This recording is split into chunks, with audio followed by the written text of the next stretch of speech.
Someone asked recently, why do we need 4 readings from the Bible before we enter into the Eucharist every Sunday?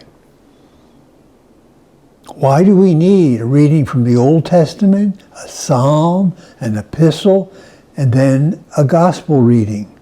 Why so much reading from the Bible? Well, the answer is, first of all, that there's no such thing as a Bible. The word Bible is English and it's in the singular because the Bible isn't a book. It's 72 books. Some only 1 or 2 pages long, some many pages long, and carrying through the generations many different types of literature.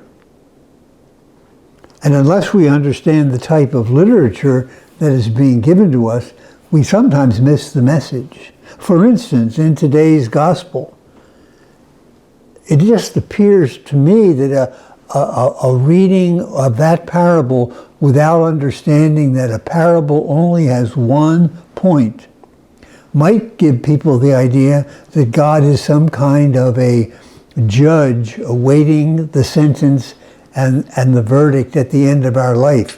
When the weeds have been all gathered together, then they'll be punished. But that's not the meaning, that's not the point of the parable.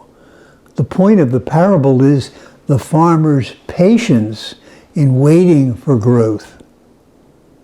That's why there's other readings from the Bible today in today's liturgy. The first one from the Book of Wisdom, which talks about the leniency and the mercy and the patience of God.